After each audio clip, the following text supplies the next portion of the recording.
An Apache woman spent her last money helping a cowboy. The next day, 50 cowboys changed her life. Dust rolled across the trading post yard as a hungry Apache mother counted the last few coins in her hand, knowing they were meant for her own winter supplies.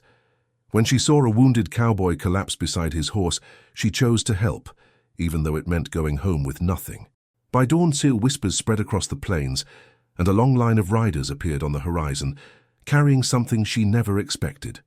But what could drive 50 hardened cowboys to return for one single act of kindness? And why her? The sound came first, a rough, heavy breath cutting through the cold wind, followed by the thud of a boot striking frozen soil. A woman from the Apache Nation paused at the edge of the trading post, her woven basket pressed to her hip, eyes narrowing at the shape slumped beside the hitching rail. Snow dusted the wooden boards, and the lantern above flickered in a tired rhythm, as if warning her to choose wisely. A cowboy lay there, coat torn at the shoulder, one glove missing, face pale beneath the dust of travel. His saddlebag hung open, papers fluttering like trapped birds. His horse stamped the ground, sensing trouble but too exhausted to flee. The woman tightened her grip on the basket. Inside were the only items she could afford for her family: one roll of cloth, dried beans, and a small tin of salve. Nothing more. Nothing spare. She looked toward the trading post doorway. Other travelers stood back, pretending not to see what she saw. Fear, prejudice, uncertainty. Nobody wished to get involved, especially when the border towns treated her people with suspicion at every turn. A voice inside whispered caution, "Walk away. You owe nothing. Winter will be long." But another voice spoke louder, "A life is a life." She knelt slowly, her breath warm in the frigid air, and placed her basket beside her. The cowboy's eyes fluttered open, focusing on her face with confusion, not hostility. His voice rasped like dry wood. "I need help." His fingers shook, reaching but not grabbing, as if asking permission rather than claiming it. The woman glanced toward her basket again. She had medicine, but only enough for her children if sickness struck. Every instinct of survival told her to save it. Every lesson of her elders reminded her that kindness, like fire, must not be allowed to die. She opened the tin. Working silently, she cleaned the wound with snowmelt cloth, wrapped his shoulder, helped him upright, and guided him to shelter. The small act emptied her last resources, leaving her with nothing to trade and nothing to cook that night. Yet, when she stepped back into the cold, something stirred far across the plains, a choice made, and a future already moving toward her. And by the next sunrise, they were coming. The woman stepped away from the shelter door and let it close behind her. Snow tapped the roof like thin fingers. Steady, patient, cold. She pulled her shawl tight across her shoulders, not for warmth, but for courage. The salve tin in her hand felt lighter than the wind. She turned it over once, saw the empty shine inside, and closed it with a firm click. The choice was done. No taking back. Her village sat miles beyond the tree line, hidden by rock and winter sage. The trail home looked longer now, as if the earth itself measured her sacrifice. She walked with steady steps, toes numb through worn moccasins. No sound followed except her breathing and the distant groan of settling ice. She lifted her chin. "It was right," she whispered. The wind didn't answer. It didn't need to. Halfway down the slope, boots crunched behind her. She turned fast, ready for caution rather than fear. A young townsman approached, hat pulled low, arms stiff at his sides. He stopped a few paces away. "You treated him," he said. "I did what was needed. He's not like us. Might bring trouble." She studied him quietly. A wound brings more trouble when ignored. He shifted, surprised by her calm, just saying, "You spent goods on him. Folks notice. Let them notice." His mouth twitched. Not agreement, not anger, something like confusion. He tipped his hat and walked away. Snow swallowed his steps before his shape faded. She resumed her path. Her thoughts moved with her feet. If her children were sick later, she would face it. If the tribe questioned the trade loss, she would speak. No regret, only wait. By the time she reached the small winter lodge where her family waited, Darkness hung like heavy cloth. Smoke curled from the chimney hole. Inside, the smell of boiling pine pitch and broth greeted her. Two children sat wrapped in blankets, eyes bright beneath tired lids. An elder stirred the pot. "You returned late," the elder said. "There was a man hurt. I used the medicine." The elder paused mid-stir. "All of it?" "Yes." Silence, long enough to shape judgment, but shorter than rejection. The elder dipped a ladle, tasted the broth, and lowered the fire. "Sit. Warm yourself. Purpose is its own ration." The woman exhaled, not in relief but in acceptance. She sat beside her children. One leaned close, rubbing her sleeve. "Did he live?" the child asked. "Yes, I think so." "It was brave," the older child whispered. "It was human," she corrected. Morning light crept in pale, slow lines across the lodge floor. She rose before anyone else, stepped outside and checked the sky. Storm coming. 2 days at most. She needed to replace what she had given. At sunrise, she set out again toward the trading post. Basket empty, mind focused. She rehearsed how she would bargain. Stitching work, hide tanning, bead repairs, maybe 2 days' labor. She didn't fear hard work. She feared arriving too late for winter stores. The trading post came into view through drifting snow, wooden roof, horses tied low, smoke from the chimney. Ordinary. Yet the yard held something unfamiliar. Tracks. Many, fresh. She stopped at the gate. Her breath fogged in a single sharp burst. Dozens of hoofprints circled the yard, cut deep into frozen mud, leather marks, wagon wheels, boot treads, not from yesterday, from this morning. She scanned the prairie. Nothing moved. No riders in sight. But the tracks told a clear story. A large group had arrived, then left quickly, heading east. She stepped closer. A scrap of torn saddlecloth lay near the trough. She lifted it, feeling damp wool between her fingers, and saw faint letters stitched into the corner. Initials she didn't recognize. The cloth smelled of cold iron, horse sweat, and long miles. She folded it once and tucked it into her basket. Evidence, not treasure. The post door creaked. The storekeeper leaned out, eyes guarded but curious. "You came back," he said. "I need winter supplies." He hesitated, studying her face. "We need to talk." "About yesterday. What happened?" It wasn't just a wounded rider. He was carrying something. Papers. Sealed. Her pulse tightened.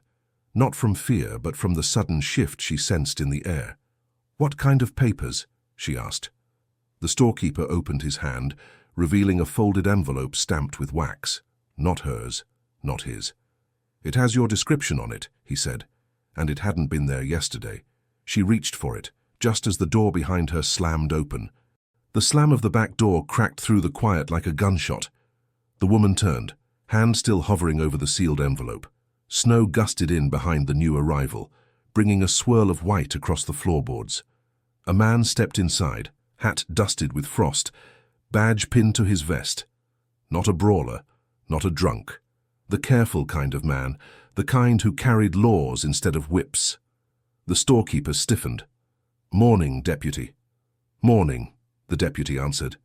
His gaze went straight to the woman, then to the envelope between her and the counter. "So you're here." She held his eyes without lowering hers. "You were waiting for me." He shut the door gently, as if the slam had belonged to the wind alone. "I was told you would come back, that you always keep your word." The woman glanced at the tracks outside. "Those riders, they came with you." "Some did," he said. "Most rode on." "To where?" "East." He paused. "Toward the canyon settlements."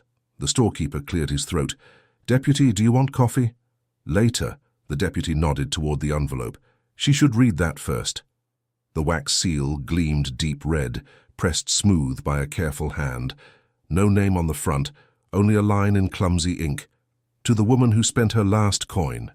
She frowned. "How did they know?" "The rider you treated woke in the night," the deputy said.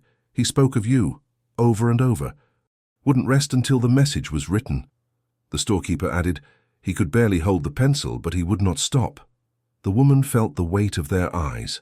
In her world, Written words often carried more danger than comfort. Deeds, contracts, promises broken. But she also knew that ignoring a letter never made it vanish. She lifted it carefully. "May I open it here?" The deputy nodded. "That is why I'm present." "To witness."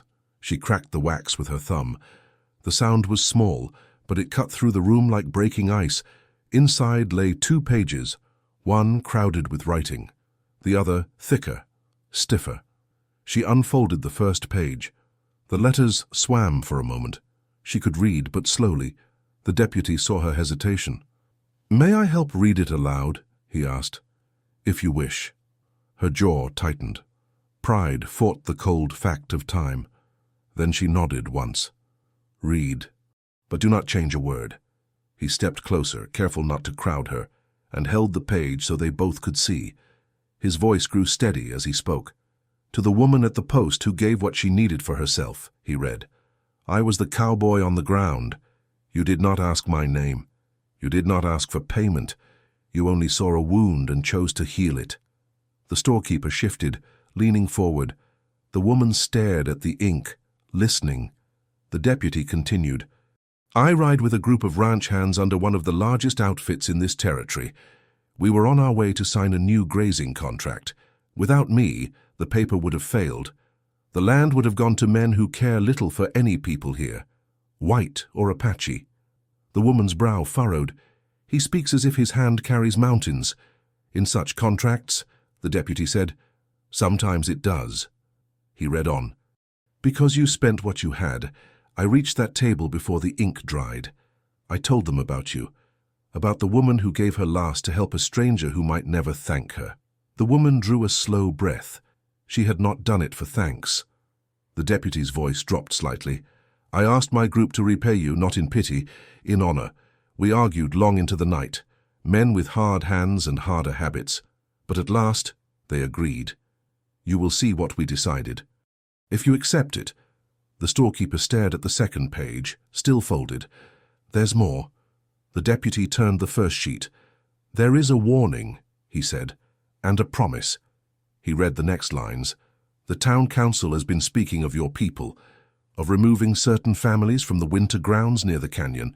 They call it order. I call it loss. There is a hearing planned, a paper decision. Your name has already been written down." The woman felt a sting at the back of her throat. "Written where?" "In the clerk's ledger," the deputy answered quietly. "That is why I am here." The letter continued.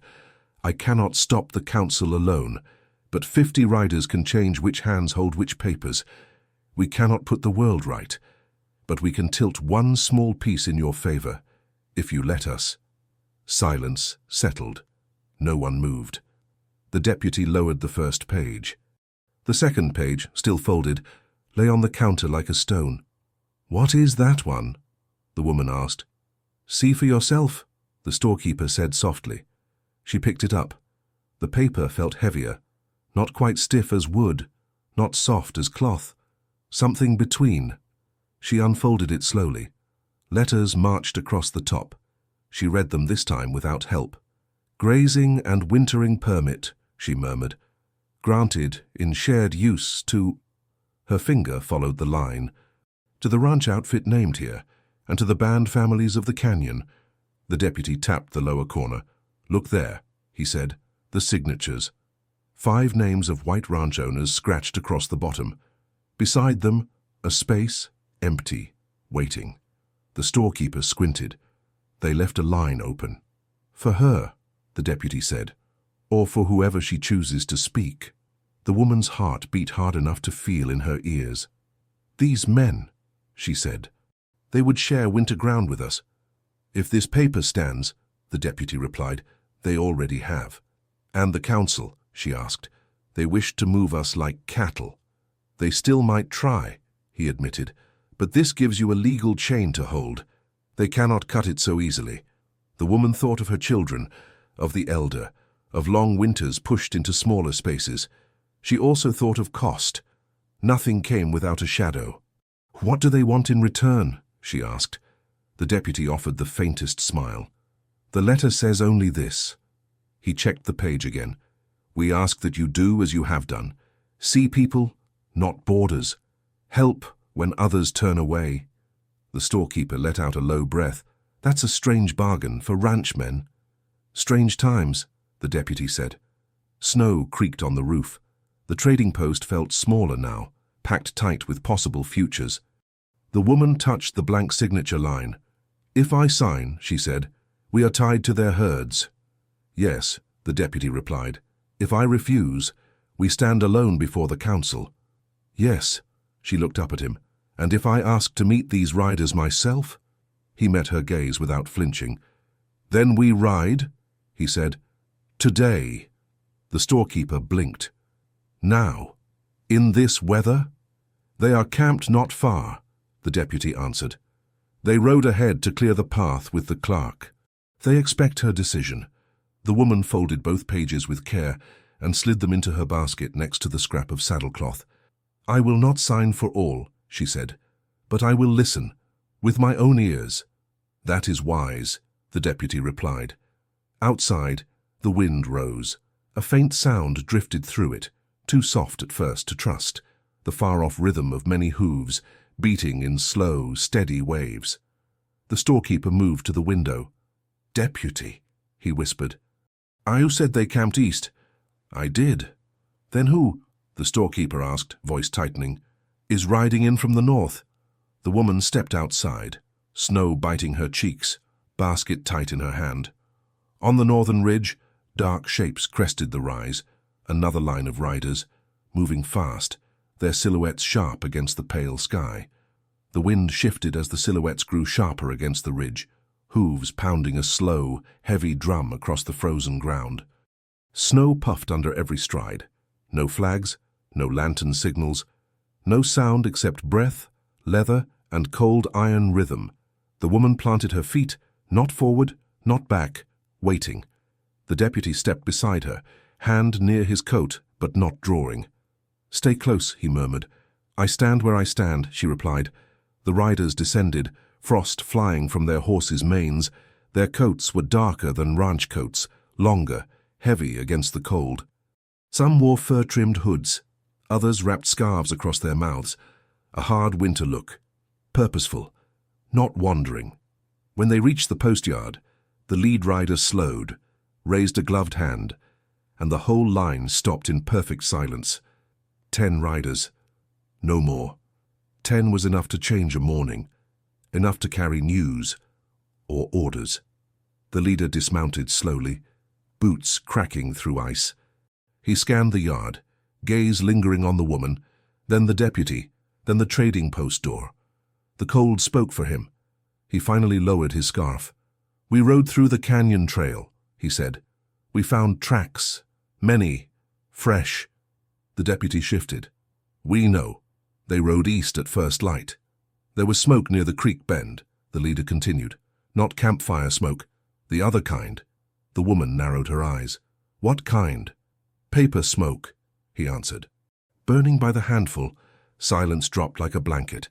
The woman felt her hand tighten on the basket. Whose papers? She asked. We cannot say, the leader replied. But there were seals and wax fragments. The deputy's jaw clenched. Could be from the council office. Or from riders who changed their minds, the leader countered. A stallion snorted, hot breath rising in clouds. A crow called from a fence post, then flew away, wings cutting through the quiet like warning steel. The deputy stepped forward. Why ride here? Because the trail ends in 2 directions, the leader replied. Either the contract stands, or it dies before noon. His gaze locked onto the basket. And we need to know what lies in there. The woman lifted the folded papers but didn't hand them over. These words are not wind, she said. They cannot be traded like grain. The leader nodded with measured respect. Then we speak plain. The council clerk was seen near the creek. Someone rode with him. Someone carrying saddlebags heavy with ink bottles. If those burned papers were contract copies, we must act fast. The deputy breathed in slowly. We still have the original signed. If the clerk claims fraud, the leader replied, signatures become smoke. The woman stared at the cold horizon. So truth lives in whoever speaks first. Exactly, the deputy said. Law listens to the fastest horse. The storekeeper stepped out behind them, coat pulled tight. So what now? The leader turned toward the woman. You decide if we ride? The paper is half yours already. She didn't answer immediately. Choices made fast could last for years. Choices made slow could leave nothing left to choose. The deputy lowered his voice. If you speak at the hearing, they must let you stand. She looked at him. And if they refuse, his next words came quiet. Then we bring 50 riders to the steps. The wind paused, as if listening. One of the northern riders spoke for the first time. Storm in 2 hours, he warned. If we leave now. The woman turned her eyes toward the ridge, where dark clouds boiled like a pot left too long on fire. She pictured her children wrapped in blankets, unaware the world could shift before supper. She drew one long breath and faced both groups. I will not sign alone. I will not ride alone. But I will speak what happened. The leader nodded. Then prepare. But the deputy held up his hand. Wait. He pointed toward the trading post roofline. A new rider, alone, appeared from the west, galloping hard, waving a strip of cloth. His horse skidded into the yard, hooves throwing ice shards like sparks. He nearly fell from the saddle before catching himself against the post rail. The deputy rushed forward. Easy. Breathe. Speak. The lone rider lifted his head, gasping. The wounded one. The man she saved. What about him? The deputy demanded. He never reached the ranch house, the rider rasped. He vanished on the trail. The yard froze. He left a message carved on a tree, the rider whispered. 2 words. The woman stepped closer. What words? The rider swallowed hard. Ledger, missing. A wind gust tore across the yard, flinging snow like sand. The woman looked down at the sealed papers in her basket and suddenly wondered if they were now the only surviving proof. The words hung in the cold like smoke that refused to fade. Ledger missing. Not torn, not stolen. Missing. A word chosen by someone who wanted it found, but not by everyone. The woman's heartbeat slowed, not with fear, but calculation. Where was the message carved? She asked. The lone rider steadied himself. On a cottonwood tree, 2 miles west, near the fork where the canyon path splits. Fresh marks, done with a belt knife. The deputy rubbed his jaw. Why leave a message there? The leader of the northern riders answered for him. Because it's a crossroads. Messages left there are meant for all who pass, friend or enemy. The woman weighed the letter in her basket. If the ledger is missing, the council can pretend nothing was promised. They can claim no deal existed. The deputy nodded. The ledger holds witness names, clerk notations, seal numbers, all the bones of a contract before ink becomes law. And if it's gone, the storekeeper added, the council holds the only voice of the agreement. A silence settled again. Not fearful, but strategic. Cold air became a thinking room. The woman tightened her shawl and stepped forward. We ride to the crossroads. We see with our own eyes. One of the northern riders shook his head. Storm coming fast. Wind will erase tracks in 30 minutes. Then we leave before the tracks die, she replied. The deputy met her gaze. Agreed. But listen carefully. We don't know who watches that fork. Whoever took the ledger will want to see who comes looking. She answered simply. They will see people who do not hide. They prepared quickly. The deputy saddled a spare horse and handed the reins to the woman. You sure about this trail? He asked. My feet know it. My heart knows it better. He nodded once, as one speaks to a leader, not a guest. The northern riders tightened their cinches. The lone rider steadied his breath. The storekeeper watched from the porch, jaw tight, knowing words would not pull anyone back. As they mounted, a young stable boy ran out clutching a lantern. Take this, he said, breath shaking. The deputy took it and handed it to the woman instead. Your lead. She secured it to the saddle loop, not to see forward, but to help those behind. They rode out as wind curled around them, lifting snow into white curtains. The plains grew quieter the farther they rode, as if the land itself withheld breath. Hoofbeats sank into powder, sound dampened by approaching storm clouds. The woman rode steady, eyes scanning brush, tracks, the contour of the trail. One of the riders rode beside her. "You fear this road?" he asked. She did not look over. "Fear walks within sight," she said. "And you?" "I fear what men do for paper," he replied. She gave a small, knowing nod. The wind grew sharper, lifting her hair from her cheek. The deputy called from behind, "Tracks to the right." They slowed, circling near a patch where hooves had churned the earth. Some prints pointed east, the ranch direction, but two turned back west, toward the cottonwoods. The woman leaned down in her saddle, studying depth and spacing. "2 horses carrying weight," she said. "Not wounded." The deputy agreed. Someone turned around after leaving. "Like a watcher," the leader added. They pressed on. Soon, the trees rose ahead, black lines against pale snow. The cottonwood stood larger than the others, its bark old and scarred. The woman dismounted first, boots sinking into snow. The message cut into the trunk was deep, rushed desperate. 2 words only, but carved with care to last through weather. "Ledger missing." She touched the grooves, fingertips tracing the knife edge marks, feeling both urgency and restraint. He had carved only what was safe to reveal. The deputy examined the ground nearby. 2 sets of tracks here, close to the tree. One waited while the other carved. The woman noticed something else, scratches lower on the trunk, faint beneath snow dust. She brushed the surface with her glove. Letters appeared, smaller, meant to be hidden, not safe alone. Her breath tightened. "He feared pursuit," she murmured.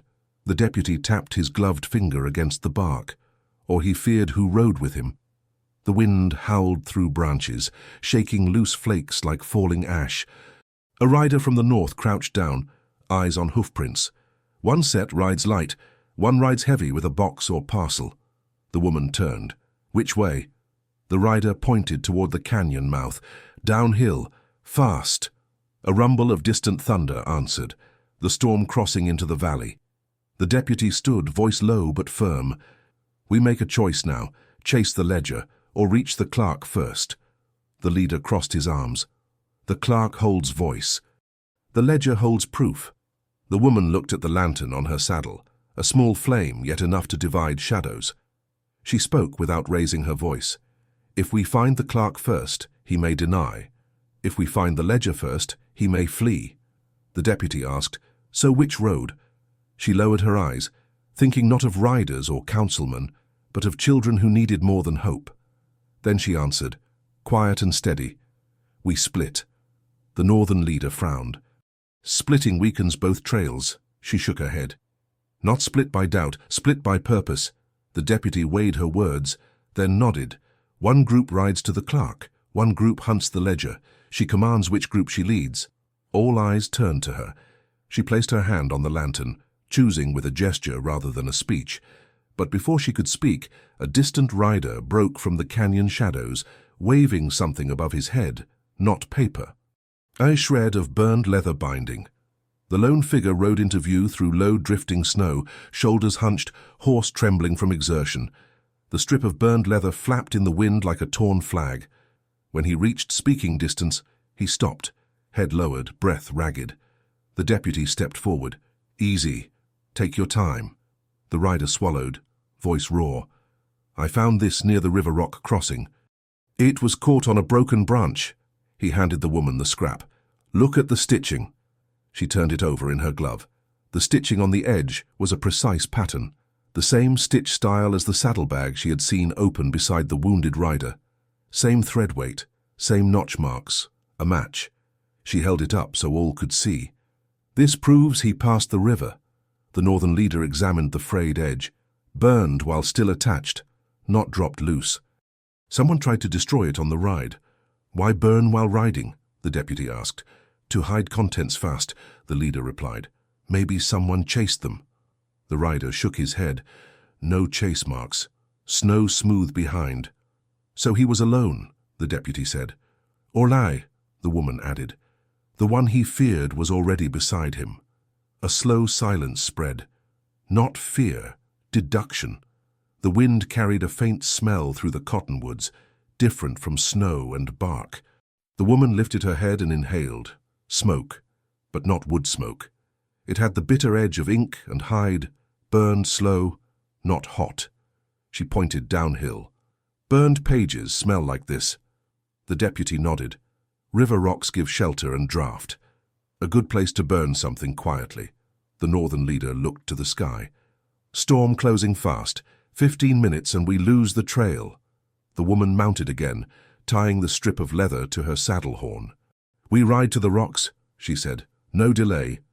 They pushed forward, hooves crunching, wind rising, flakes thickening. The land dipped into a shallow river basin where flat stones formed natural ledges. Ash dust trailed faintly near a cluster of boulders, half buried under fresh snow. She dismounted first, careful, alert. Snow crunched beneath her moccasins. Kneeling, she swept powder aside, revealing blackened paper fragments, tiny as beetle wings. Some still showed faint ink strokes. Too small to read, too many to ignore. The deputy crouched beside her. Whole pages, burned in handfuls. Not careless, she said. Someone wanted no trace, but left these when time ran short. The northern leader signaled to his men with a short whistle. They spread out in pairs, checking brush, trees, and riverbanks for tracks, prints, leather scraps, or rope fibers. The woman sifted one fragment between her fingers. On the ash-blackened piece, she could barely see a half-moon imprint from wax. Not a seal, a counter-seal used to validate duplicates. Her stomach tightened. "This is not ledger paper," she said. The deputy looked at her. "How do you know?" "Ledger paper holds fibers. This flakes instead of bending. This was meant for posting or notice boards. Public copy paper." He stared at her, realization forming. They burned the public record, not the ledger, which meant the ledger still existed when somewhere. A rider called out from the river edge. "Tracks here, fresh, boots dragged, not clean steps." They hurried over. At the water's edge, snow was shoveled aside by boot soles skidding, as if someone struggled to stand. The rider pointed. "Look, a handprint in the mud." The woman knelt again. The impression was deep, fingers spread, palm angled. Someone braced themselves, weak or dizzy. Near it lay a broken pencil. She picked it up gently. "He was writing again," she said. The deputy nodded, trying to leave more than one message. The northern leader squinted across the water. Trail splits after the river. One path climbs the ridge, one goes through the low pass. The woman stood, letting the broken pencil sit upon her palm. "He is alive or was alive when he reached here. Burns on leather can happen while riding, but burned paper requires stopping." "So he stopped here," the deputy said, "and he tried to speak," she replied. A gust of wind rolled across the river, scattering loose snow and revealing something half hidden under a spindly bush. A small wooden chip. She brushed snow away. It wasn't a chip. It was the corner of a ledger board, thin enough to carry, thick enough to bind pages. The corner lettering burned but still legible. Witness list, section. The deputy's eyes sharpened. "That proves it," he whispered. "Ledger pages once attached here, someone tore them out." The woman held both items, pencil and ledger fragment. She spoke softly, as if to the cold itself. He tried to save proof, not destroy it. The northern leader called from the ridge trail. Tracks going uphill, one horse struggling, rider leaning. Deep seat marks. The woman climbed onto her horse. "We follow that path," she said. The deputy held up a hand. "Slow. Think first. Who has the ledger? The wounded man, or someone who rode with him?" The northern leader added, "Or someone who waited ahead." The storm thickened, wind turning savage, snow falling sideways, visibility narrowing. The woman tightened her reins, voice steady. "He has something still. He is trying to leave truth behind him. If we stop, his trail freezes." The deputy studied her face and then the storm horizon. "If we follow, we risk getting lost." "If we don't," she said, "we lose more than land." The northern leader spoke grimly. "Choose now. Storm decides soon." The woman lowered her eyes, then lifted them with resolve. "I lead the ridge. The truth climbs, not hides." They turned toward the rising trail, snow swirling like ghosts around hoof and branch, breath burning in the wind. Just as they began ascent, a lone echo rolled down the ridge, not a shout, not a call, but the sharp metallic snap of a rifle bolt being drawn back. The metallic snap froze every rider mid-breath. No one spoke. No one reached for a weapon too fast. Fast hands got graves. The woman slowly raised her palm, signaling stillness. Snow hissed overhead, the storm tightening like a noose as visibility narrowed to a narrow white corridor. The deputy whispered under his breath. Sound came from the ridge edge, maybe 20-30 paces. The northern leader scanned the tree line. Single shooter, elevated ground, knows we're coming. One of the riders muttered, Could be warning, could be claim. The woman shook her head. Not claim, test. She guided her horse a few steps forward, making no show of threat. A voice cut through the storm, worn, cautious, but controlled. Hold where you are. No closer. The tone wasn't reckless. It was measured, like someone balancing risk against duty. The woman replied calmly, We are not here to take, we follow truth. A moment of silence. Then the voice answered, Truth got carved on a tree. The rest gets buried if the wrong riders keep coming. The deputy lifted his voice but kept it level. We seek the ledger, not the man. We have the contract sheet. We need the documented witness list. The unseen voice exhaled, audible even through wind. You have one sheet. That's not law. That's rumor dressed for Sunday. The woman asked, Are you the one who burned the pages? No, he replied sharply. I saved what I could. Fire took the rest. The northern leader called out, Are you wounded? A beat. Yes, but I can still aim. The woman spoke again, softer this time. If you hold the ledger, hand it to us before the storm buries its last proof. The wind roared between them like a third speaker. I don't hold it anymore, he said. I hid it. Every rider exchanged a glance, none reckless, all alert. The deputy asked, Where? A long pause, cold enough to hurt. I'll tell you, the voice said, but not with all of you breathing down my neck. The woman turned to the deputy. We split again. Smaller step, less threat. He nodded slowly. Who goes? The voice on the ridge answered for him. Send only her. Every rider stiffened. The deputy protested. She doesn't walk alone into a gun sight. The woman raised her hand to silence him. We have walked alone before any of you learned our tracks, she said gently. Then she dismounted, leaving the lantern tied to her saddle as shared light for the group. Snow swirled harder now, hemming the world into only what could be touched, not seen. She stepped forward, palms visible, movements plain, no challenge, no fear showing, no retreat. The unseen man spoke again, voice strained. 10 more steps. Stop near the birch with the split trunk. She approached slowly until her boots reached the marked spot. The snow underfoot was deeper here, wind-packed, and she could hear his breathing, close but concealed. Good, he said. That's close enough. You know my voice, she replied. Now let me know yours. A faint laugh, cracked at the edges. You patched my arm yesterday. Her eyes closed once, not in relief, but recognition. You were stronger than you looked, she murmured. Pain don't measure strength, he said. Choices do. She asked him quietly. Who tore the ledger pages? I did, he answered. I didn't want councilmen or riders with quick tempers to use them wrong. But records burned mean nothing speaks for those outside the hall. Better no voice than a forged one, he said, gasping as if the words cost him breath. She shook her head. Silence is not safety. It is removal. He shifted. Snow fell from a branch above. That's why I hid the ledger where no badge or rifle finds it first. She asked only one word. Where? He hesitated, then said, In the canyon chapel ruins, under the old floor beam, wrapped in oiled cloth. Won't freeze, won't rot. Her breath left in a slow plume.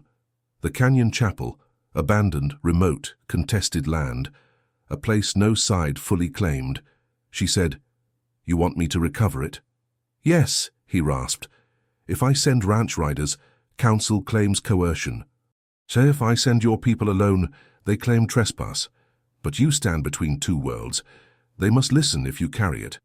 The truth was heavy, but fit. The woman asked, "Why tell us now?" He coughed hard. Snow rustled as he dropped to one knee. "Because I won't make it to the hearing." Her voice dropped to a whisper. "Where are you wounded?" Before he could answer, a different gun cocked, not from his ridge, but behind the group, near the tree line. A cold voice, unfamiliar, cut through the storm. "Step away from him. No ledger leaves that chapel. Not while we hold council authority." Snow swirled like ash between both ridge lines, the wounded rider breathing hard somewhere ahead, and now a new gun, trained from the rear tree line. The woman didn't turn fast. She moved slow, so the world didn't break open too soon. Behind her, horses shifted, iron bits clinking. Worry made metal speak. The deputy's voice dropped low, controlled. "Who's back there? Show yourself." A man stepped from between frost-rimmed pines, coat long, hat stiff, badge half covered by his scarf, not polished to gleam, but worn with habit. A council escort, not a frontier lawman. His boots were town-built, not range-weathered. Detail mattered. His pistol was steady, not rage-held, but trained. He spoke with flat procedural tone. "That ledger is property of the Territorial Record Office. None of you have authority to retrieve, transfer, or interpret it." The deputy shifted his stance. "You're far from the hall, and far from witnesses." The council escort replied, "I'm not here for debate. I'm here to prevent contamination of evidence." One northern rider muttered, "Evidence for who?" "For the council," the escort said. "And the council alone." The woman faced him now, her hands still visible, voice even. "The ledger holds more than cattle roots, it holds lives." He answered plainly, without insult. "The ledger holds jurisdiction. Jurisdiction determines order. Order prevents conflict." The woman's gaze hardened. "Order without fairness is removal." The escort didn't flinch. "Fairness without record is chaos." The wounded rider above them rasped out, "She saved me. She earned right to carry truth." The escort didn't look up. One act of mercy does not grant legal custody. The woman's tone stayed level, not begging. "I have the contract sheet. I have witness scraps. I have scent of burned records. All paths lead to evidence hidden at chapel ruins." The escort raised the hammer a notch. "The chapel is sealed land. Trespass brings warrant." The northern leader stepped forward, not with threat, but stance. "Then authorize us. Storm will bury tracks and bury proof." The escort's expression stayed neutral, but his fingers whitened on the grip. "Authority requires council order, not frontier vote." The deputy spoke softly, not to argue, but to reveal, "You're scared the ledger doesn't support the council's plan." Silence. Wind moaned through pines like a warning rope pulled tight. The escort's jaw moved once. "I follow procedure." Nothing more. The woman took one quiet step forward. No fear, only clarity. "Procedure matters, but truth before procedure keeps people human." The escort replied, "Humanity bends rules. Rules prevent bending." The woman answered, "Rules without people are cold iron." Their words met in the air, not shouted, but tested. The wounded rider coughed hard, a choked, dry sound. "I hid it because I heard things." He struggled for breath. Heard counsel say if the paper helped Canyon families, they would call it invalid due to improper witnessing, and start over. The escort froze for a fraction of a second, truth recognized, not denied. He didn't drop his gun, but something in his aim shifted, from threat to evaluation. The woman asked calmly, "If ledger is retrieved with neutral witness present and opened before full hall, do you accept it standing?" The escort hesitated. His authority lived in certainty, and she had given him procedure, not defiance. He answered slowly, "There must be 2 neutral witnesses, one from town government, one from your people, and it must remain sealed until hall session." The deputy said, "I qualify as neutral. I serve law, not ranch." The escort weighed it. "You qualify if you carry no stake." The woman looked to him. "You ride with us." His voice stayed flat. "If I ride, I command handling of the document. No one reads it on trail." She nodded. If I ride, I carry it with my own hands. No one claims it alone. They stared, two systems testing edges, until both understood the same truth. If either side held it alone, the ledger could vanish twice. The escort lowered the hammer one click, not holstered, but no longer ready to fire. 3 riders approached chapel. "No more," the deputy said. "Her, me, and you." The woman added, "And 1 northern rider to witness terrain." The escort hesitated, then nodded once. 4, and we leave now. The northern leader chose a rider silently with a short hand sign. The youngest wags lightest and sharp-eyed. Before they mounted, the woman looked toward the ridge, where the wounded man remained unseen. "You cannot stay in cold," he answered with a tired half-laugh. "I stay. If I come with ledger hunters, I become target. If I remain behind, I stay message." She understood. Not every helper walked into next chapter.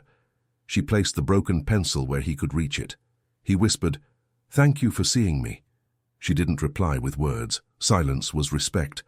As the chosen 4 readied for departure, the storm thickened into white sheets. The woman tied the lantern again, flame wobbling, fighting, refusing to die. The deputy spoke low. "From here on, every choice writes history." The escort mounted, eyes forward, then make no careless tracks.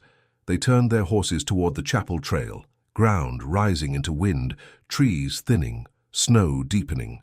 On the first incline, the northern rider spotted something ahead, a shape half buried near a fallen log, dark against white. "Something on the path," he called. They approached slowly. It wasn't a rock, not debris, not an animal. It was a satchel frozen shut, with council seal thread still clinging to the torn clasp.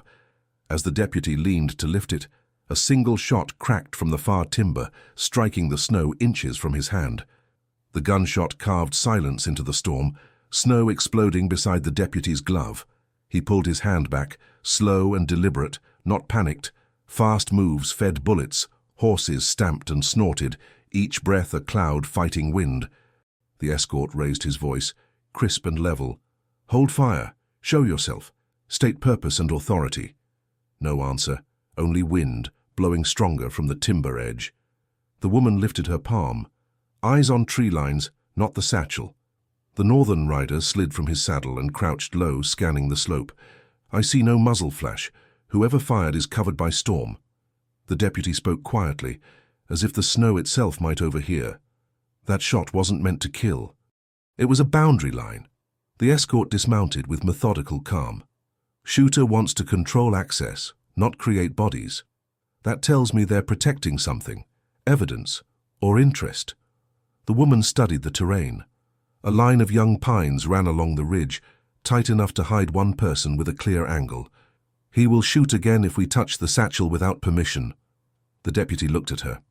"So we don't touch it alone." The escort called out once more, this time projecting command rather than challenge. "Identify yourself. We are authorized to retrieve evidence for council hearing."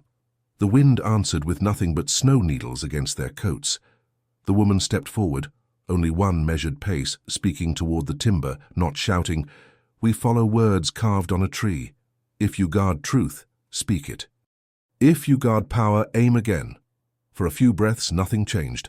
Then a faint voice, strained by cold, drifted back. "You're late." The riders exchanged looks. The escort lowered his weapon a fraction. "Who speaks?" A shadow shifted behind a pine trunk, not rushing, just repositioning to be seen without losing cover. The figure wore a sheepskin coat, hood up, face partly wrapped. Not ranch colors, not council uniform. The deputy narrowed his eyes. "I know that stance. You're from the River Watch post." The voice answered. "Was orders changed?" "Whose orders?" the escort asked. The figure didn't respond directly. "Ledger trail split teams. I was sent ahead to stop tampering." The woman studied tone, not words. "Sent to guard paper or to prevent it reaching hall?" The figure shifted again, snow sliding off a branch. "Depends who reaches the ledger first." The deputy exhaled through his teeth. "That's not an answer. That's a riddle with a badge behind it." The figure finally stepped out enough for outline, rifle lowered but not holstered. "I'm not here to pick sides. I'm here to stop one-sided truth. The escort's voice hardened. Council already assigned oversight. That is mine. The figure shook his head.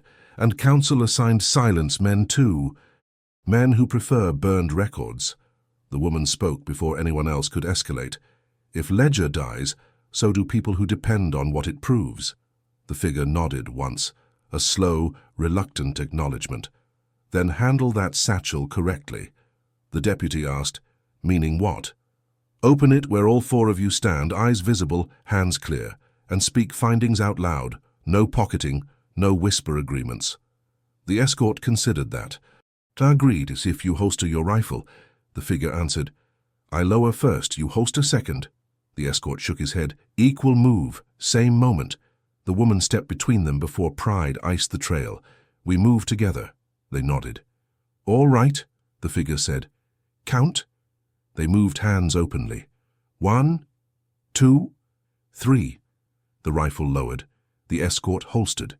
The deputy's hand left his coat, and the northern rider breathed again. The woman approached the satchel first, not touching yet and observing. Straps frozen, buckle scorched, sides stiff with damp cold. She looked up at all three men. We open it slow. The escort replied, You lead, but I read aloud. She accepted that.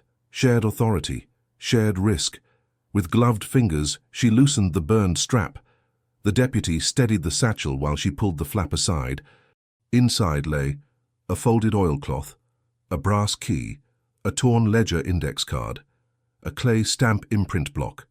The escort lifted the index card first, holding it flat. Territorial ledger, witness appendix tag, page 16 through 21. The northern rider nodded. That matches missing section numbers. The woman lifted the key.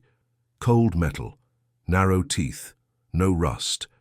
This opens a lock somewhere, not chest lock, small box lock. The deputy examined the stamp block. This imprint matches the council seal but reversed, used for verifying duplicates. The woman opened the oilcloth next.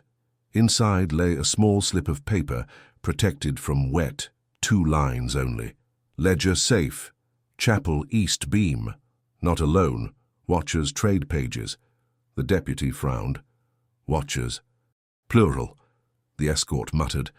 There are more than 2 sides to this now.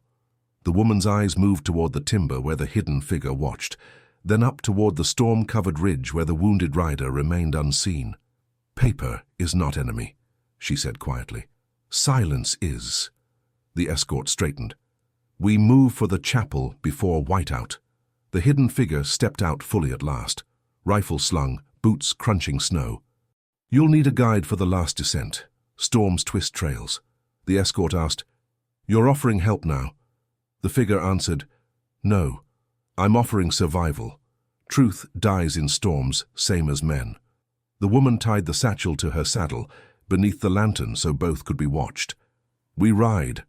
As they turned toward the canyon mouth, the wind eased for one brief moment, as if giving passage, a rare grace, not a miracle. They advanced into the narrowing trail, snow rising, trees thinning, terrain dropping into stone ravines. Halfway down, the woman's horse halted abruptly, ears forward. The ground ahead had no hoofprints, despite leading to the only path. The deputy whispered, Tracks should continue unless someone swept them. The northern rider dismounted, crouched, and brushed snow aside.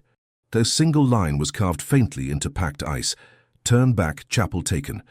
Before any of them could react, an iron bell rang once from somewhere deep in the canyon, not from wind, not from accident, from human hands. The iron bell echoed once, long and hollow, the sound rolling through the canyon like slow thunder trapped between rock walls. None of them spoke at first. When a bell rang from an abandoned building in winter, someone had a purpose for it. The escort broke silence with low, controlled breath. That bell was used for gatherings, not warning. Whoever rang it wants us to know they're inside. The deputy tightened his reins. Or they want us to think they're inside. The woman studied the canyon path. Narrow, steep, one way in, one way out. Snow built in drifts along edges, river ice cracking faint beneath stone shelves. No bell rings alone. Someone placed themselves where sound carries. The hidden figure, a now guide, shifted his rifle strap. I've patrolled this area. That bell rope snapped 2 winters ago. You'd need to climb inside and strike it by hand. The northern rider frowned. So this is no accident. The escort scanned the cliffs. There is no retreat route without visibility. Turning back blind invites ambush. Moving forward invites unknown control. The deputy asked, "What's the right call?" The woman answered with steady voice, "We proceed with caution, not speed. We move where prints speak." The deputy gestured to the warning carved in ice. "Turn back. Chapel taken." That's not carved in panic, it's carved with calm hand. The escort nodded, which means a thinking mind placed it, not a fleeing one. The woman studied the carved letters again. Depth even, line straight, spacing careful. Whoever wrote this wanted to warn, not threaten. The guide pointed to the path edge. Footprints under fresh snow, small, quick steps. Someone passed here before storm peaked. The deputy crouched. Child tracks. The woman shook her head. Small adult, or light one. Heel marks too clean for child sprint. The guide exhaled. Scout feet. Someone used to moving unseen. The escort straightened. Then they may not be hostile, but they may not trust us. The storm thinned just enough to show distant shape ahead. The chapel silhouette. Roof half collapsed. Bell tower leaning like a tired watchman. A faint lantern glow flickered inside, low and inconsistent, as if shielded behind stone. The deputy whispered, "We have confirmation, someone's there." The woman spoke softly. Words carved said taken, not occupied. Taken implies claim, not shelter. The escort nodded once, which means either a party secured evidence or intends to alter it. The woman turned to the guide. "You know approach routes?" "Yes," he answered. 3 paths, main steps, side ledge, or river trench. The deputy said, "Main steps expose us." The escort agreed. Side ledge gives height but risks slide. The woman asked, "River trench?" The guide replied, "Hardest, slow. Only 2 can move at once. Banks are slick and narrow." She looked each man directly in the eyes, not commanding but clarifying. "We must see inside before being seen inside. Observation first." The escort added, "No entry until we confirm number of occupants and their intent." The deputy looked toward the bell tower. "If any are armed, bell was signature, not threat." The woman tilted her head slightly. "Then we need to show purpose before movement." She removed the satchel from her saddle and lifted it chest high, visible, but held close. "We show we carry evidence protected, not exposed." The escort approved with a short nod. "That matches procedure." The guide pointed across the canyon to a narrow ledge that curved around the chapel's outer wall. "That ledge leads to a side window above altar space, gives us a line of sight." The woman spoke, "I go first with guide. Deputy holds horses. Escort covers back route." "No," the escort said firmly. "I go on observation team. I am responsible for chain of custody." The deputy raised a hand. "And I'm needed for ground watch." The northern rider stepped forward. "I'm lightest. If rock breaks, better me than horse or officer." The woman nodded. Roles set, not argued. Before moving, she turned slightly toward all 3 men, voice quiet but carrying weight.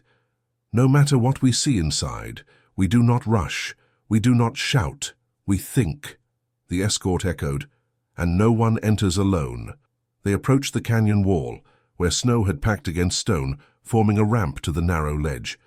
The guide tested it with his boot. It held. "Slow steps," he said. "Face the rock, not the drop." The woman steadied her breathing, handed the satchel strap across her chest, and followed the guide. The northern rider moved behind her. The escort closed the line.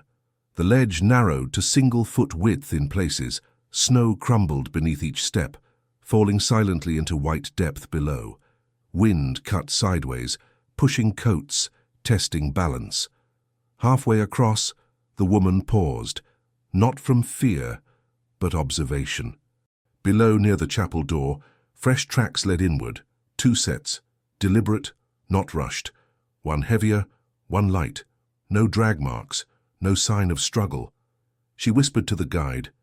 "They entered by choice, or under bargain," he replied. At the far end, The ledge widened to a stone lip beneath a small arched window, glass long gone. The woman slowly raised her head, looking inside without exposing full silhouette. Inside the chapel, a single lantern lit a small circle, revealing two figures kneeling beside a floor beam, hands busy with tools, not weapons. They were prying up wood, not hiding behind it. Voices carried faintly. First voice, calm, breathy. Hurry. Storm gives us only minutes before others come. Second voice, tense. If they take it, Canyon claim dies before spring. The northern rider whispered, they're after it for land rights. The escort leaned closer, jaw locked. If they access ledger first, they control narrative. The woman felt every piece of the puzzle settle into a shape not yet named. She whispered, they aren't thieves, they are stakeholders. The floor beam lifted slightly, wood groaning, and beneath it lay something wrapped in oiled cloth. The guide inhaled sharply. They found it. Before she could speak, a third voice spoke from the shadows inside. A voice with authority, not panic. Don't touch that beam again. All of you stand up, now. Inside the ruined chapel, the lantern flame trembled against cracked stone. The two figures by the beam froze, crowbars still wedged under the wood.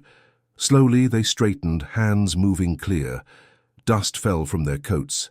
The first was a canyon farmer, face lined by wind, skin leathered from work, eyes tired but sharp. The second was a woman from another band farther upriver. Braids tied back, jaw set hard. Both wore the look of people used to being pushed off fields and told to move. From the shadows behind the altar stepped the third voice, a man in a dark coat, collar turned up. Not a rancher, not a rider. His boots were clean, his shirt crisp. He held no gun, only a folded ledger slip and a small ink bottle. The woman on the ledge recognized his bearing before his face came clear. "Council clerk," she whispered. The escort beside her swore under his breath. I knew he'd come himself. Below, the clerk spoke with controlled calm. "Step away from the beam, hands where I can see them." The canyon farmer lifted his palms. "We came for what's ours," the upriver woman added. "We came for proof you keep cutting away." The clerk shook his head slowly. "The ledger doesn't belong to you. It belongs to the territory." The farmer answered, "The land doesn't belong to the council. It belongs to those who live on it." The clerk's eyes hardened. Strong words from people who never signed the first papers. The woman from the ledge felt heat rise in her chest. "We were not asked to sign," she murmured. The northern rider leaned closer at the window. "3 sides in there now, maybe 4 with us." The deputy nodded grimly. "Too many hands near one fire." The escort motioned for quiet. "We wait, observe, enter when it counts." Inside, the clerk stepped closer to the beam, careful not to kneel. "You pry that board. You commit theft against the office. You give me grounds to nullify any agreement claimed from what comes out." The upriver woman stared him down. "You already rewrite agreements. You call it amend." The farmer spoke softer now, but with weight. "We heard about the contract she was given linked to us." He pointed toward the canyon wall as if he felt the woman outside. "Shared winter rights, shared grazing. That's what your ink promised." The clerk lifted the ledger slip in his hand. "Promises are tested against procedure. If witnesses are invalid, the promise failed at birth." The farmer frowned. "Who decides invalid?" "I do," the clerk said. "And the council votes." The upriver woman folded her arms. "Then we wanted to see what your hand tried to hide." The clerk's eyes flicked toward the beam, then back. "You don't even know if the ledger favors you." The farmer replied, "If it didn't, you wouldn't hide it in ruins." The woman on the ledge felt the truth of that settle like snow in her bones. The escort whispered, "We move now, before he alters anything." The woman shook her head slightly. "Not yet. Listen." Inside, the clerk drew a slow breath. "You stand in sealed ground. Chapel site is earmarked for future council use. When I report this, you jeopardize your entire band." The upriver woman stepped closer to the beam instead of backing away. "So we lose land because we want to see paper about land." The clerk said nothing. His silence was answer enough. The woman on the ledge lifted her chin. "We go in!" The escort nodded. Agreed. Let me speak first. They backed away from the window and made their way down the side path, careful on the slick stone. Within minutes, they reached the chapel door where the deputy and horses waited. 3 inside, the deputy said. Voices carried, "You heard?" "We did," the woman answered. The escort straightened his coat, his tone clipped. "We enter calm, no guns drawn. We present ourselves as joint authorities." The deputy looked to the woman. "And you as the one wrongs were done to." "Wrongs are shared," she said, "but I will speak." They pushed open the chapel doors. Hinges groaned, dust falling in lazy streams. The lantern light jumped as cold air rushed in. All 3 inside turned. The clerk stiffened. "You had no authorization to come here," the escort answered, voice firm. "As council escort, I authorize this joint entry under evidence rules." The farmer's gaze fell on the woman who had spent her last coin. "You're the one who helped the rider," the upriver woman added. Word spread fast. We hoped that part was true. The woman stepped forward, not to the beam, but between all of them and the open space. "I am the one. I did not heal him for land. I healed him because he bled." The clerk looked irritated, not moved. "Sentiment cannot decide contracts." "No," she replied, "but truth can." The deputy lifted the satchel, letting all see it. "We found the river note. We found the ledger tag. We know the ledger lies under that beam, wrapped in oiled cloth." The clerk's jaw tightened. "That ledger is incomplete. Witness pages torn, entire sections compromised." The escort stepped in. "Is that your doing, clerk?" The clerk's fingers twitched on the ink bottle. "Pages disappeared after riders handled it. I will not name names until I file report." The guide from the ridge spoke quietly from the doorway. "You came here alone with tools." The clerk shot him a look. "I came to secure the document." The woman looked from the canyon farmer to the upriver woman, then to the clerk. "If we open the beam together, with all eyes present, do you still call it theft?" The clerk swallowed. "Under strict record, it becomes retrieval under witness, but chain of custody must be recorded." The escort nodded once. "I will log it. She will carry it. You will confirm it. They will witness it." All eyes landed on her. She felt the weight, but not the crush. "We raise the beam," she said, slow, with no one reaching first. The farmer and upriver woman exchanged a glance, then each took a crowbar. The deputy added his hands to the wood, not the tools. Together, with creaks and low grunts, they pried the old floor beam up. Beneath lay the oiled bundle exactly as the wounded rider had said, no bigger than a bread loaf, tied with thin cord, edges dark from age, not weather. The lantern flame bent as if drawn toward it. "No one touches yet," the escort ordered. The clerk stepped forward, expression tight. "We bag it, seal it, and mark it." The canyon farmer shook his head. "One thing first," the upriver woman agreed. "We hear one promise from all mouths in this room." The clerk frowned. "What promise?"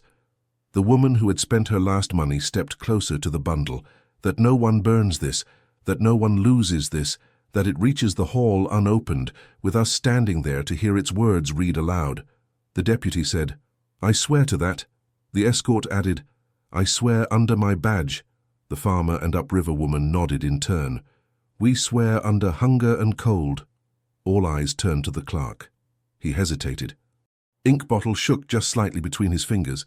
"I swear," he said at last, "under my office." Only then did the woman kneel, hands steady, and reach for the ledger bundle. A gust of wind slammed through the broken window, knocking the lantern sideways. Flame licked out, catching the corner of a torn hymn sheet on the floor. The paper flared. The lantern toppled toward the open beam and the exposed oiled cloth, and in a heartbeat, fire and proof raced toward each other. The lantern struck the floor, metal rattling against stone, flame rolling into dry paper scraps. The hymn sheet curled black at the edges, turning to lace-like ash before anyone could shout. The deputy reacted first, stomping the burning page with his boot heel, but sparks leapt toward the floor beam's exposed bedding, where dust and old wood fibers could catch like tinder.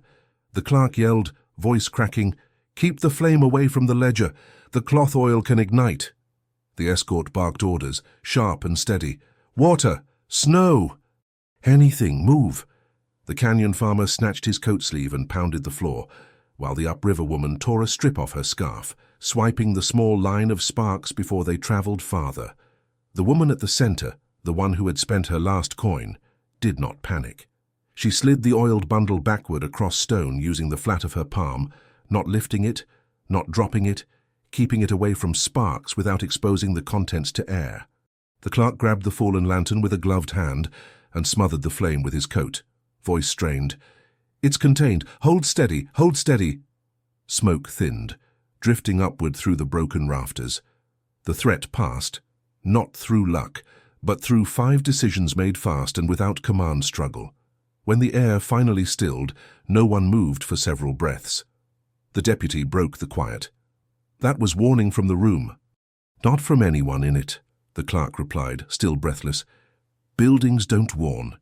People get careless," the woman said softly. "No. Places remember harm done inside them. They stay dry like tinder until someone brings flame." The escort turned to her. "Meaning?" "Meaning harm builds slowly," she replied. "Not all fire is from matches." No one argued. The clerk brushed ash from his sleeve. Voice steadier now. "We proceed with chain of custody immediately. The longer it stays exposed, the more risk." But the canyon farmer stepped between him and the bundle. Not hostile, only guarding. "Not until we agree one more thing."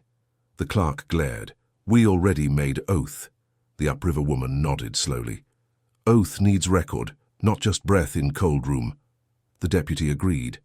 "They want it spoken by someone with no share in the outcome." All eyes shifted to the escort, but he shook his head. "I already represent one branch. They need someone beyond branches." The woman stepped forward, quiet, certain, and set her palm on the beam, not the bundle. "I speak neither for ranch nor council nor canyon nor upriver territory. I speak for lives who cannot stand in this room. Children, sick, widowed, displaced.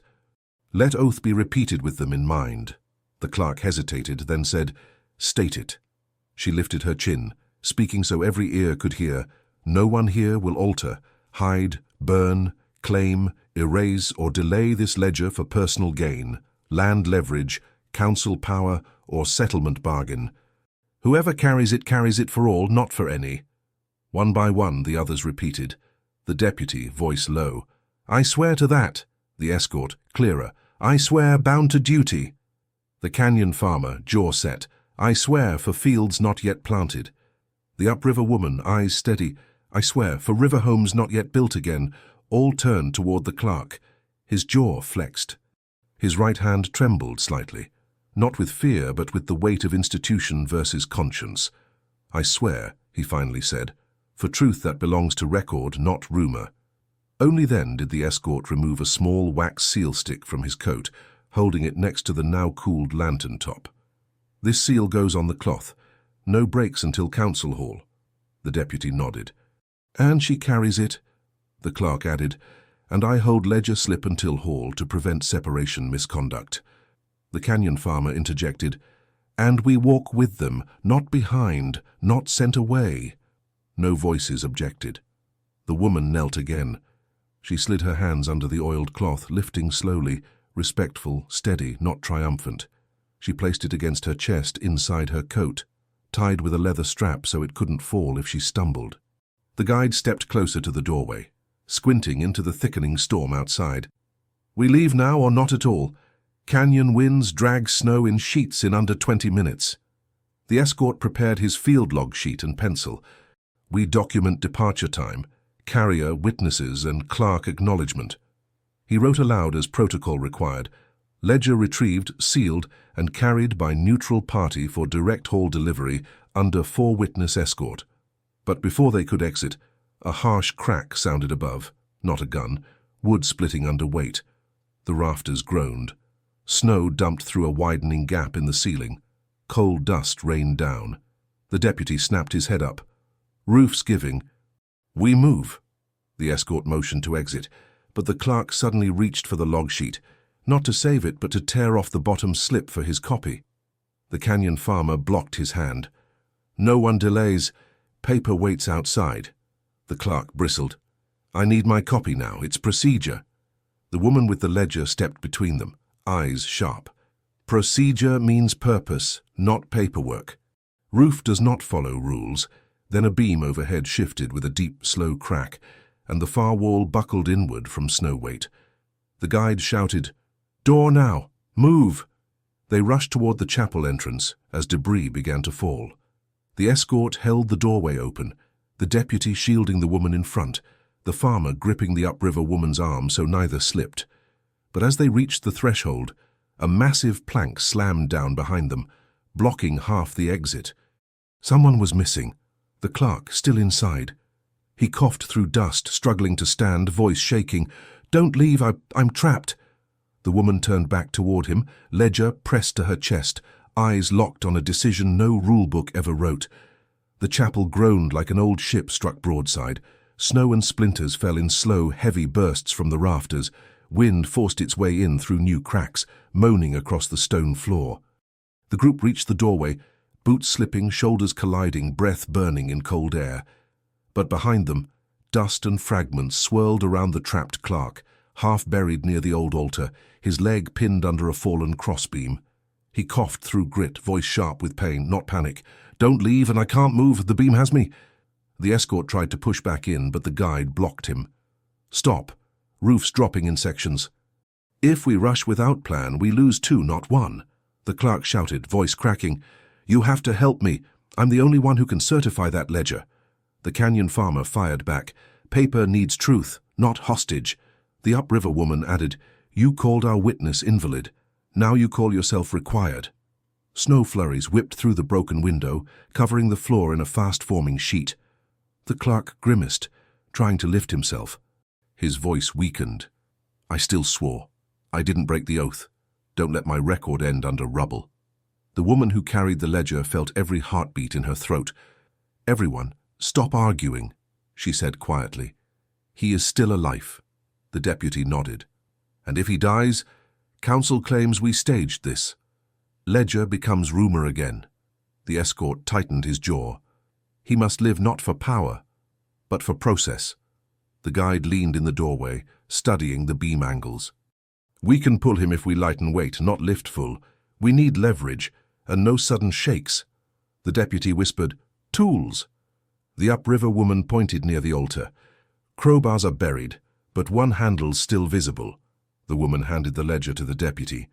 "You carry it outside. If roof falls, evidence must outlive us." The deputy hesitated. "You sure?" "Truth needs breath," she answered. "Not burial." He nodded once, tucked it under his coat and stepped beyond the threshold, but stayed within sight, ready to return if safe. The escort and canyon farmer crawled back inside with measured steps, keeping bodies low and weight distributed. The clerk reached toward them, eyes wide with cold fear disguised as professionalism. "Don't leave me behind," he whispered. The woman crouched near the beam, studying its weight and angle.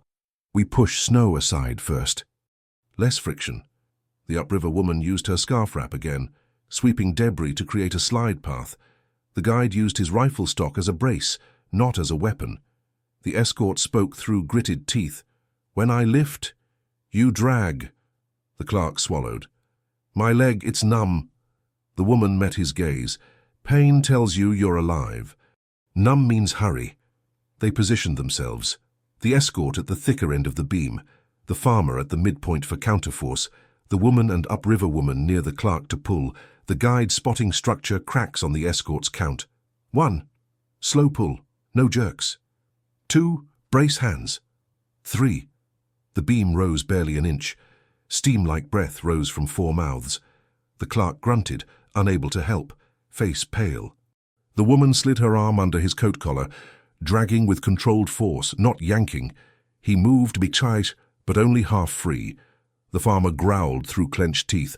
"Second lift." The roof cracked again, snow dropping behind them like sand through an hourglass. 1, 2, 3.